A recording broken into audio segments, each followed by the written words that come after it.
Je suis Lucie Dargeau, je suis diététicienne et aujourd'hui on va répondre à quelques questions sur la diversification des tout-petits. Alors avant de commencer, la diversification c'est la phase de transition où le bébé va passer du lait maternel ou infantile aux aliments de la table familiale à son rythme et dans des propositions qui sont toujours adaptées à ses capacités. Voilà, tout est nouveau pour lui, il va découvrir très progressivement les aliments pour aller à la table avec toute la famille. Alors la diversification amène beaucoup de questions. Souvent vous demandez à 5 personnes et vous avez 5 avis différents. Donc là on va essayer de vous éclairer un petit peu, toujours en s'appuyant sur les toutes dernières recommandations. La première question qu'on a choisie aujourd'hui, c'est à quel âge débuter la diversification. Donc les recommandations nous disent de débuter entre 4 et 6 mois révolus du bébé. Donc il n'y a pas d'urgence à 4 mois. Votre tout petit, dès qu'il a 4 mois, tout le monde s'interroge. Alors, est-ce que tu as commencé les compotes, les purées ? Vous pouvez aller jusqu'à 6 mois révolus qu'avec le lait. S'il n'y a pas de souci de santé particulier, le lait couvre seul les besoins du tout petit. Donc en fait, le meilleur moment, c'est quand le bébé est prêt et quand les parents sont prêts à entamer cette phase. Donc un bébé qui est prêt, c'est un bébé qui va commencer à regarder vos fourchettes avec des grands yeux. C'est un bébé qui va vouloir attraper ce qu'il y a dans vos assiettes. Voilà, il commence à manifester de l'intérêt et souvent on observe que c'est plutôt entre 5 et 6 mois que cette phase arrive, mais tous les bébés sont différents. Donc voilà, pour résumer, entre 4 et 6 mois pour démarrer la diversification. La deuxième question qu'on va aborder aujourd'hui, c'est dans quel ordre introduire les aliments. Donc ça aussi, c'est une petite prise de tête pour les parents en général, mais les dernières recommandations vont plutôt alléger votre charge mentale, parce qu'en fait, elles nous disent qu'il n'y a plus d'ordre d'introduction particulier à respecter, que toutes les familles d'aliments peuvent être introduites dès le début de la diversification. Donc ça, c'est plutôt une bonne nouvelle et c'est plutôt chouette d'avoir un bébé dans ces années-là, parce que quand il fallait respecter des ordres très précis, à 8 mois c'est tel aliment, voilà, c'était un peu le casse-tête. Il y a peu encore, on disait par exemple pour les lentilles, on nous disait entre 15 et 18 mois les légumes secs en France, alors que d'autres pays les introduisaient à 6 mois sans souci. Donc voilà, on va toujours respecter la forme adaptée aux capacités du tout petit. On va respecter aussi sa digestion si on voit qu'un aliment ne passe pas, mais ce qui n'est peut-être pas adapté à ce moment-là. Mais sinon, on peut tout introduire. Toutes les familles, c'est quoi ? C'est fruits, légumes, viande, poisson, œufs, féculents, légumes secs, produits laitiers, voilà, très progressivement. Vous n'allez pas mettre tout ça le premier jour, parce qu'au début, ce sont de toutes petites quantités, mais vous pouvez, de façon assez simple et progressive, les introduire au quotidien.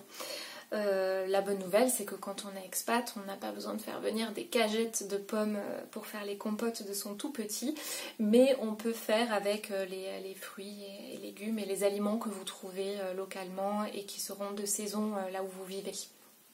Alors par contre, il y aura quand même des aliments à éviter chez les tout petits.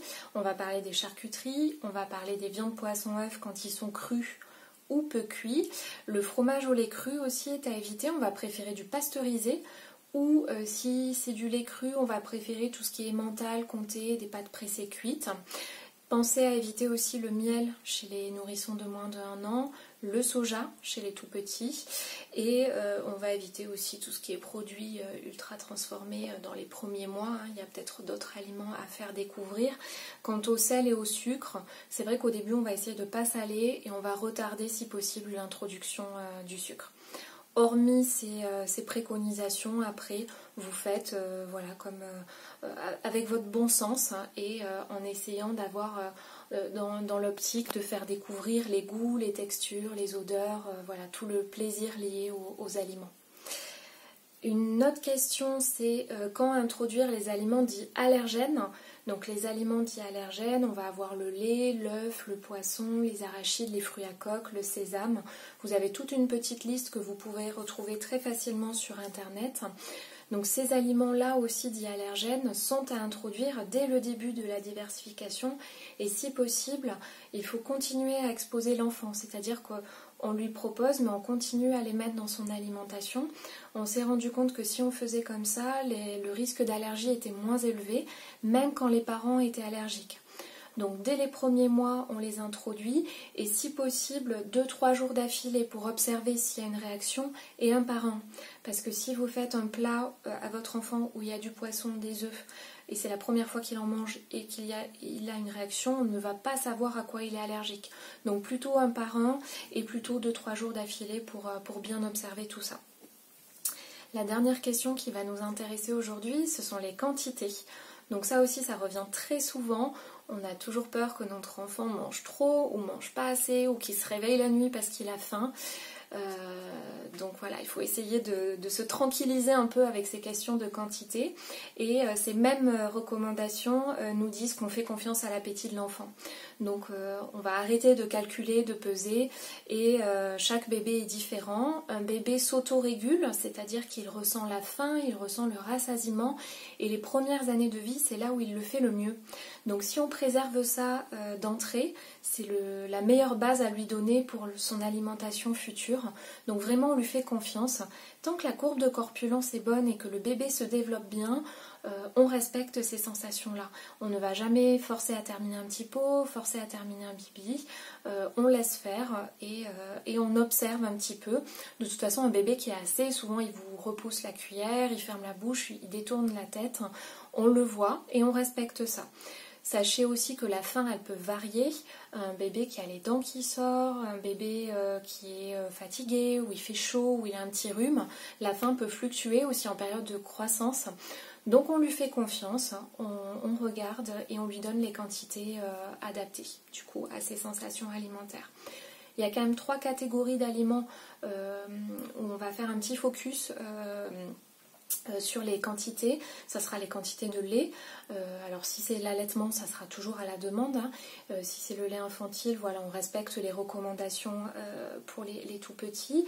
Viande, poisson, œuf, on parle de 10 grammes par année d'âge. Donc la première année, 10 grammes, c'est 2 cuillères à café. Alors cette recommandation-là, on l'utilise en France. Elle n'est pas valable dans tous les pays. Il y a certains pays qui sont très axés sur la carence en fer. Donc du coup, ils ne donnent pas de recommandations viande, poisson, œuf et ils disent allez-y, on donne du fer aux tout petits parce qu'ils en ont besoin. En France, voilà, on a plutôt tendance à donner ce repère de 10 grammes. Et on a tendance aussi à donner un repère pour les matières grasses, pour l'huile. On dit de rajouter au moins 1 cuillère à café les premiers mois dans les purées. Et après, on passera à 2 cuillères à café parce qu'on sait que les petits ont besoin de gras. Et ces dernières années, on nous vend beaucoup de petits pots sans matière grasse ajoutée où on fait un peu la guerre au gras. Et du coup, on se retrouve avec des petits bébés qui n'en mangent pas assez. Donc voilà, pensez à rajouter de l'huile, pensez à proposer du coup ces quantités de viande, poisson, œuf et de lait. Et après le reste, on propose de tout, on varie le plus possible et on respecte l'appétit de l'enfant.